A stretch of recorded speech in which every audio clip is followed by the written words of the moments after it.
أعوذ بالله من الشيطان الرجيم. بسم الله الرحمن الرحيم.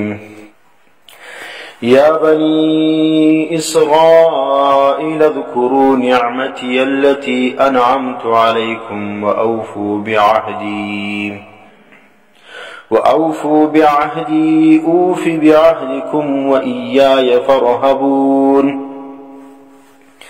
وآمنوا بما أنزلت مصدقا لما معكم ولا تكونوا أول كافر به ولا تشتروا بآياتي ثمنا قليلا وإياي فاتقون. ولا تلبسوا الحق بالباطل وتكتموا الحق وأنتم تعلمون. وأقيموا الصلاة وآتوا الزكاة واركعوا مع الراكعين. أتأمرون الناس بالبر وتنسون أنفسكم وأنتم تتلون الكتاب فلا تعقلون. واستعينوا بالصبر والصلاة وإنها لكبيرة إلا على الخاشعين. صدق الله العظيم. سورة البقرة شروع ولا د دې ځای څخه قرآن کریم بني اسرائیل ته خطاب کوي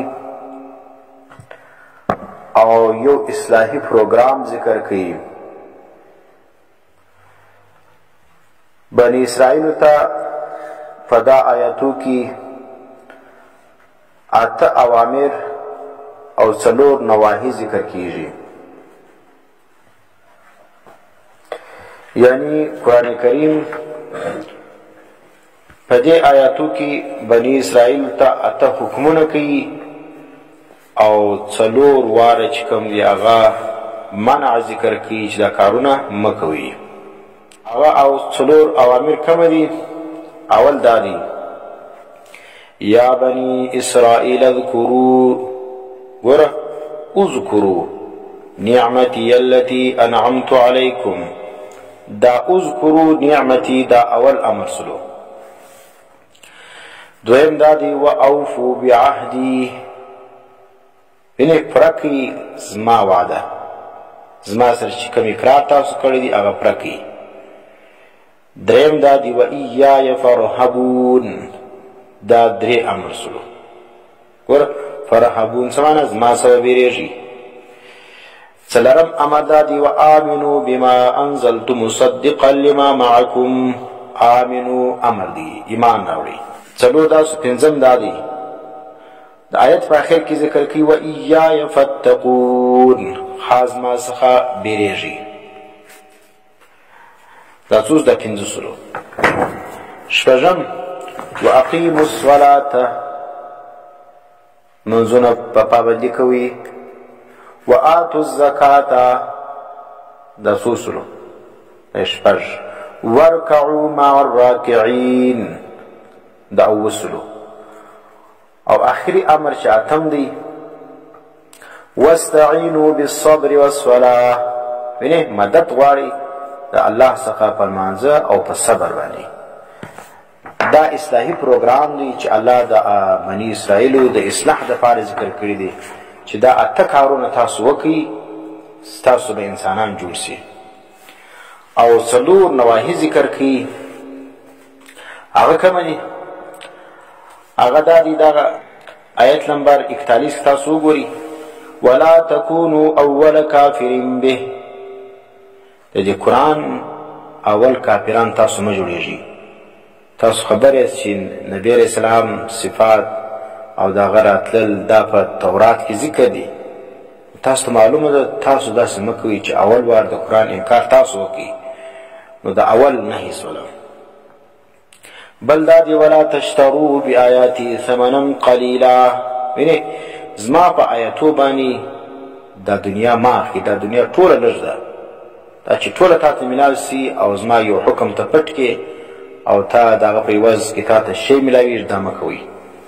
دریم ولا تلبسوا الحق بالباطل، حق و باطل ګډ وډ مه کوئ، سره ګډوئ ما. حق جلا دی، باطل جلا دی. دا مه کوئ لکه څنګه چې د یهودیانو صفت دی چې حق و باطل دواړه څه پکې ګډ وډ سره کوي. نو الله او یهودیان منع کړو چې حق و باطل دا مه سره ګډوئ. ستاسو کار دا دی چې حق و باطل سره ګډوئ. نو ځکه چې کوم علما حق و باطل سره ګډوي دا د یهودیانو پر قدم روان دي. دا څو سو درې سلو څلورم وتکتموا الحق وانتم تعلمون. دا تکتمو چې کوم دی دا عطف دی پر ولا تلبسوا باندې. لا تلبسوا ولا تکتموا التلاسته دلتم لاسته. ولا تکتموا الحق او مپټوي حق لره وانتم تعلمون. دا سه حال کې تاسو خبر هم یاست. دا دې آیتو خلاصه سونه. اوس موږ راځو معنا لره. یا بنی اسرائیل، ای بنی اسرائیلو. دا بنی اسرائیل څوک دي؟ دا اسرائیل چې کوم دا د عبرانی زبان لفظ دی. اسرائیل معنا دا عبد الله، دا الله بنده. نو بنی اسرائیل څه معنا؟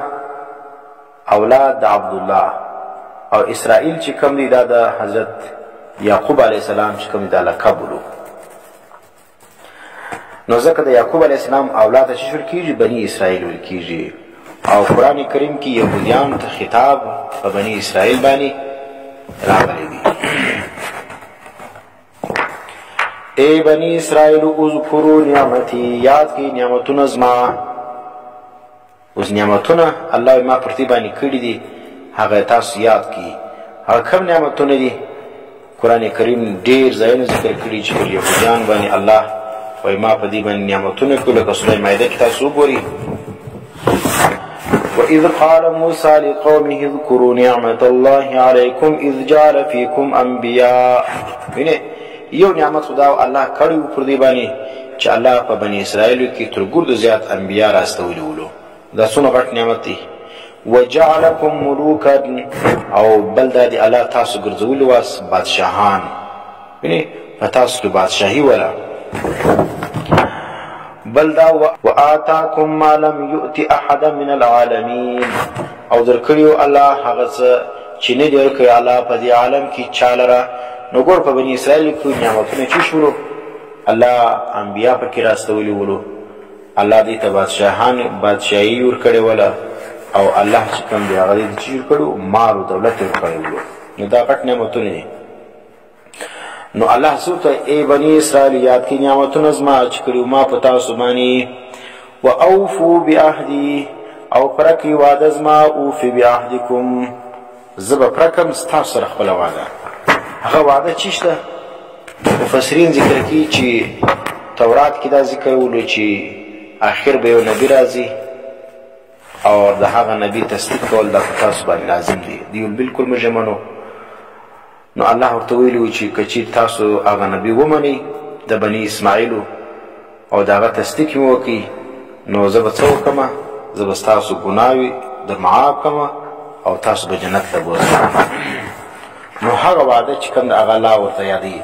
اوفو بعهدي، پرکې وعده زما لره. اوفي بعهدکم، پوره به کوم زه وعدې ستاسو لره چې هغه دخول د جنت دی او مغفرت د ګناو دی.